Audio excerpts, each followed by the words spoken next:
To be honest with you, I'm a little nervous, a little scared to give my opinion on Kingdom Hearts. Because unlike a lot of you guys, I didn't grow up with Kingdom Hearts. I haven't had 20 years of nostalgia growing for Kingdom Hearts and the games that followed after. I am new to Kingdom Hearts, but I'm a Final Fantasy fan. And Kingdom Hearts was always the game that I was interested in because of the Final Fantasy meeting the Disney element. It was something that I wanted to try. Sure, I did buy the game back in 2002 when it was released on the PlayStation 2. I mean, who could forget the marketing? The simple and clean theme song, the commercials, the trailers played everywhere. Yeah, I picked up the game and I played it for about 20 minutes, and for whatever reason, I just dropped the game. Maybe it was the gameplay mechanics. Maybe the story just didn't gel with me. But it was a game that I put down and never picked up again. Over the years, I always wanted to go back and give Kingdom Hearts another try. And over the years, Square Enix has came out and released them several times over with the 1.5 and 2.5 remasters. And now, finally, after 20 years, on the 20th year anniversary, I have finally picked up Kingdom Hearts and played the game from start to finish. And today, I'm going to give you my review of Kingdom Hearts. Please guys, be warned, I'm not coming at this review as someone who's lived with the franchise for 20 years, who has played all the games, who doesn't have that nostalgia, who doesn't have those memories. I am coming as someone who's jumped in this game for the very first time.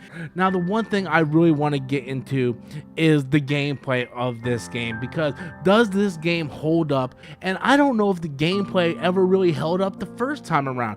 I played this game, and I'm judging on other games I played around that time, and I guess I was expecting more of a Final Fantasy feel, but I just felt like the gameplay was really off. This is more of an action RPG rather than a JRPG with turn-based strategy. This is an action-oriented game that brings in RPG leveling up mechanics and does play a huge part later on as you're leveling up your character Sora and you're building out his stats and all that stuff, and I really find that part interesting. The part that I found really dated and really frustrating throughout the game was the lack of any kind of navigation or knowing where you're supposed to go. The lack of a mini map, a lack of a map at all, a lack of some kind of quest guide that tells you where you're supposed to go next. I don't need to be hand-fed a waypoint saying I need to go to this location, but there was parts in this game where I was just frustrated because I didn't know what to do. Like, where was I supposed to go? There was no log telling me like, okay, you need to do this on the next quest, or talk to this person and then go to this. Like, there was nothing. No mini map. You're going around circles too many times. You're going from one world to back to the other world to go back to this world, and there was a lot of backtracking and the lack of navigation that really made this game frustrating. Another thing that really annoyed me was the gummy ship mechanic, where as you're going from world to world, I guess to try to have you do something during load times, they have this gummy ship which kind of feels like a Space Invaders ripoff, where you're just kind of like traveling from world to world and you're shooting these robot aliens or something with a gummy ship, and it was very annoying. Luckily, as you go forward, you'll be able to just warp to different planets and you don't have to do the gummy ship so much. But as I started playing it, I started feeling the charm of the game, because that's what makes me a Final Fantasy fan, because no matter what Final Fantasy game I play, there's a part in the game that makes you click, and there's a part that just hits you and you're like, I am in this game for the rest of the ride. I'm ready to see where this game goes. And I got that with the first Kingdom Hearts game, and it came about 17-18 hours into the game, but I finally got it and I was like, I am just ready.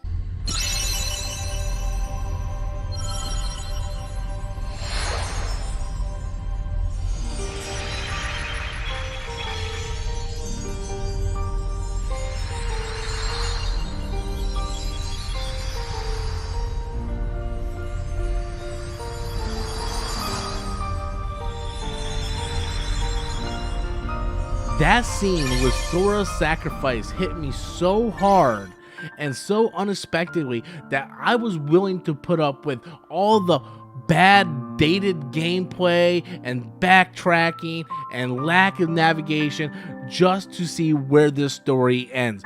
Kingdom Hearts delivered what I was hoping it was going to deliver. An emotional impact story with character development. I was skeptical going in. I'm like, Donald and Goofy, right? And I have Aladdin, Genie, and Tinkerbell as summons. Like, this is batshit crazy. But as you're playing through the game and you're getting attached to these characters, seeing the heartbreak on Donald's face when he's running towards Sora as he sacrificed himself to become a Heartless, and you're looking at Kari and you're looking at Riku, like, you grow attached to these characters. And by the end, when you're just in tears by the emotion of the characters that you just spent 23 plus hours with, and that's what made this game memorable. It isn't always about the bad mechanics or the gummy ship scenes that make you frustrated. It comes down to the story, the character progression, the character development, the heart, the feel into the game itself. And sometimes if that is so good, it overcomes the flaws. The one thing I was really worried about reviewing this game was that so many people would automatically just look at this game and look at the negativity that I'm given with the gameplay and the early mechanics and how it hasn't really aged well, and automatically just kind of turn a blind eye because it's something that they're so nostalgia for that they don't realize, yes, it is outdated. Yes, it does have problems. That doesn't mean the game is a bad game.